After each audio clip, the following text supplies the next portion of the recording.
What up, what up, what up? It's your boy Riggs, man. First off, major shout out to Trejo's Tacos. You gotta try the vegan starfruit tacos from Danny Trejo's restaurant. It's a chain all across LA. Popping on this bitch because I promised y'all a video and had a little break from what I've been doing to give y'all an update.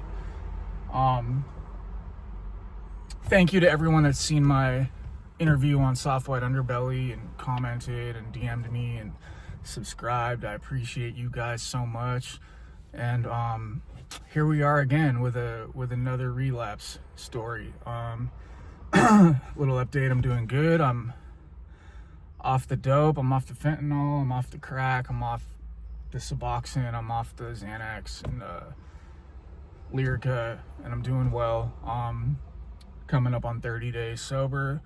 I did 10 days in detox in Culver City, and I did 14 days in treatment in San Pedro, and it honestly was the best treatment experience I've ever had. So I relapsed in December 2024 after having about 8 months, and it was kind of a series of events that led up to it, but bottom line is, from a sober state of mind, I chose to pick up. And I was really stressed out at the time. There was some stuff going on, some family stuff. A woman was involved. And it's dead in the winter time. Dead in the middle of the winter, and I'm driving around, and I don't know if they only have these in California, but the relapse started with a Kratom beverage. It's Kratom and kava root in a can in the energy drink aisle at gas stations, and I was like, shit, kava's not a relapse. I went to this Hawaiian restaurant and tried kava for the first time, and it was chill. It wasn't, you say it's mind altering. There's a little controversy about it in AA and NA and everything, that it's a relapse, but your recovery path is your recovery path, and it was not a relapse for me. And it was 20 milligrams of Kratom, and I'm like, shit, I can drink this to relax, right? And what Kratom does is it triggers your opiate receptors. So I don't care if, whatever it is that triggers my opiate receptors, I'm gonna go right to my drug of choice, which is heroin, which is then fentanyl, and then I'm off to the races, right? I get it. To build up a tolerance to the fentanyl, you have to overdose a few times to build up your tolerance. So I OD'd 9 times on this last run, and I'm not glorifying that. I'm grateful to be alive, and if anything, that's a sign of a higher power working in my life, right? I don't care if masturbation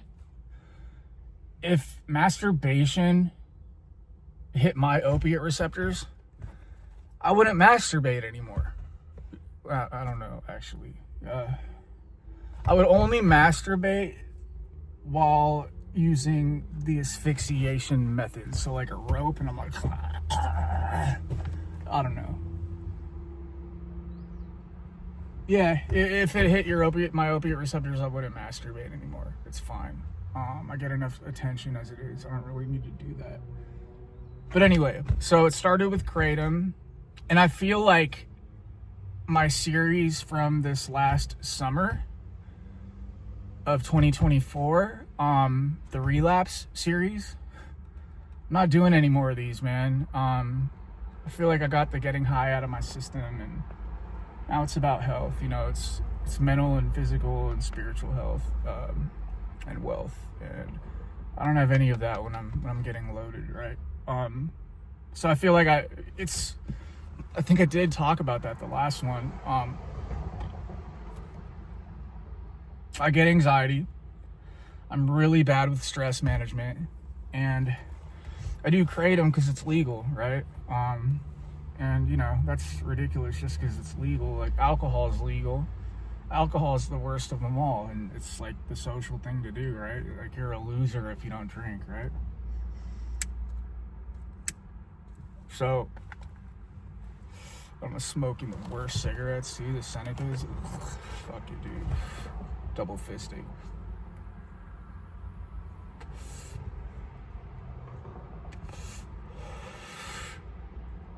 It started with Kratom, and I promised myself I'm not going to do this for more than 3 days, because it's a 3-day rule for me. Like, I've been, you know, shooting heroin and doing fentanyl for so many years that my body, as soon as it gets to opiate, it's like, oh yes, finally, right? And I've noticed if I do it more than 3 days in a row, I'm fatigued the next day, I'm hot and cold, and I'm dope sick. So I promised myself I wouldn't do it longer than 3 days, and I did, of course, because I'm an addict. And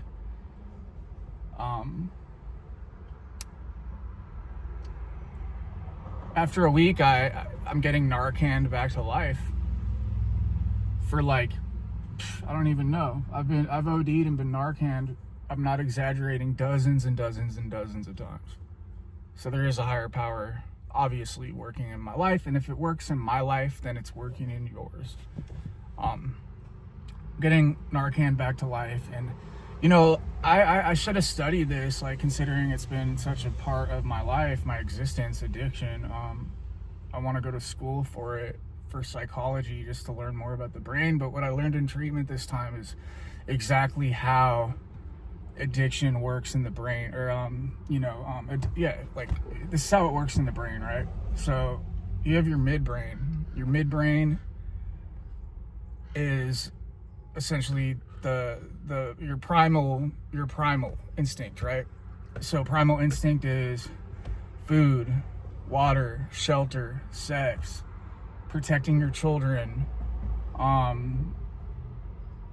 you know, and what the drugs do is, once you're in physical addiction, is it hijacks your midbrain, and your midbrain is telling your frontal cortex in the front of your brain that this is essential for survival. So it hijacks the midbrain, and it's telling your frontal cortex that getting the drink is more important than food, shelter, water, sex, protecting your children. And that is a scientific fact.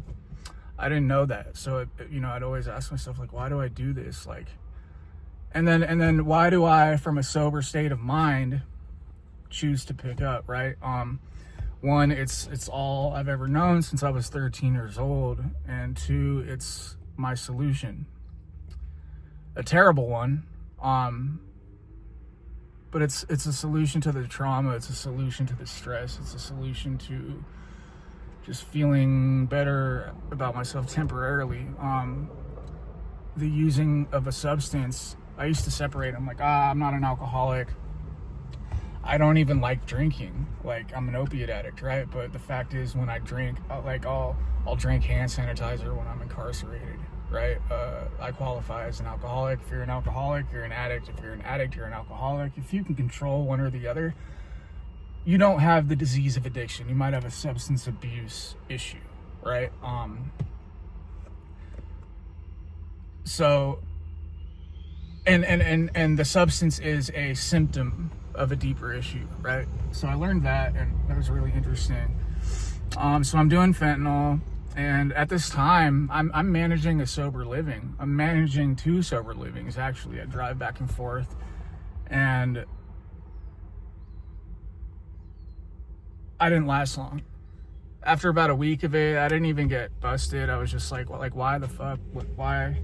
Sorry, this is monetized. I don't want to mess up the monetization. Why the hell am I living in a sober living, dude? Like, I'm just gonna live out of my car, right? Like, why spend money on rent for a place when I can just live in my car and have a place, and I'm mobile and have more money in my pocket, right? That's where my brain goes with the shit.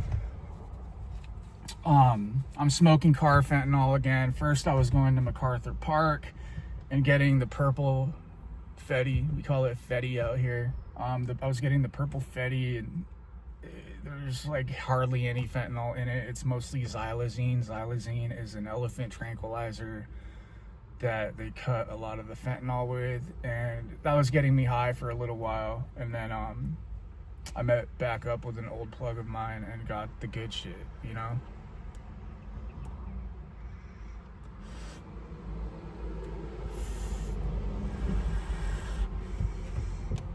So I move out to sober living, and the girl I was dating busted me right off the bat. Like, I was trying to keep it a secret, and she knows me well, so she knew something was up, and she was like, "You're fucking high." And I'm like, "No, you're effing high." I'm like, "No, I'm not." She said, "Give me your car keys." I'm like, "Shit, I respect this woman." Anyone else, I'd be like, she's like, "Shit, I ain't giving you shit." Like, fucking up, you're tripping. Gaslight him, right? Character defect, old character defect of mine. I gave her my keys. She searched my car. She found aluminum foil. She found a dab rig. She found a torch. She found a bunch of prescription pills that weren't prescribed to me. She found steroids that I was flipping. And God bless her heart. I was pissed at the time that she did this, but God bless her heart. She called my mom and she called my sponsor. Told them I was loaded. So right off the bat, ruined my using, right? Like, people knew I was off to the races again, and I was keeping it a secret. But the fact is, it can't be a secret for very long, because I do drugs one time, especially meth or crack, and I lose 10 pounds in my face overnight, right? Like, it's obvious. My eyes are dilated. I'm getting skinny. I'm not really eating, you know, so on and so forth. So, you know, messed that up with her, and now people are calling me like, "Yo, I heard what happened," because people gossip, you know. And I started building a resentment against AA, like, as a whole. And you know, not everyone in the 12-step programs are good people. Some of them are fucking shady, dude.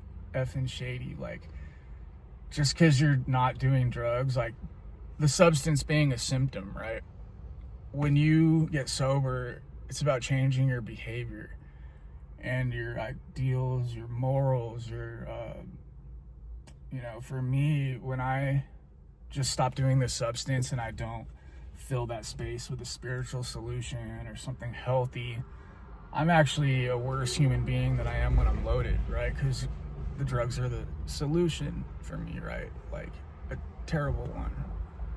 But that's how it works, right? So I built resentment against AA as a whole, when really it was certain people, right? Doing all the stuff that comes along with the doing drugs. You know, I need money,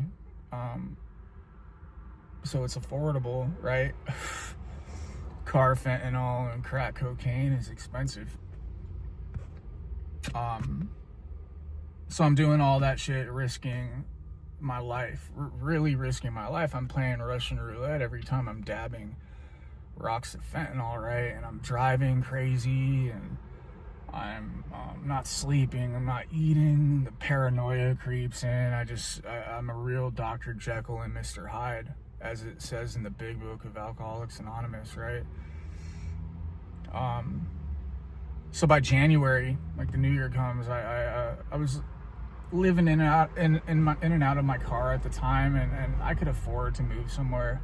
So I moved into this, like, trap house mansion with a bunch of punk rockers and like graph heads, graffiti, and not conducive to trying to get sober. And I promised, you know, my loved ones I'd get sober and I'd kick. And in the back of my mind, I knew I just couldn't do it, because I'm already strung out at this time. And I absolutely need to go to treatment to be removed from my environment for a while, to get through the detox I'm gonna cut it right here because this next episode I'm gonna really get into the action part of the story. Please like, comment, subscribe. It's been a while since I've dropped a video, so I'm a little rusty, forgive me. I'll make it more entertaining for you guys. I hope someone's got something out of this. If you're feeling down and out and you're still here and you woke up this morning, you're worthwhile and you have a purpose here, whether you believe it or not.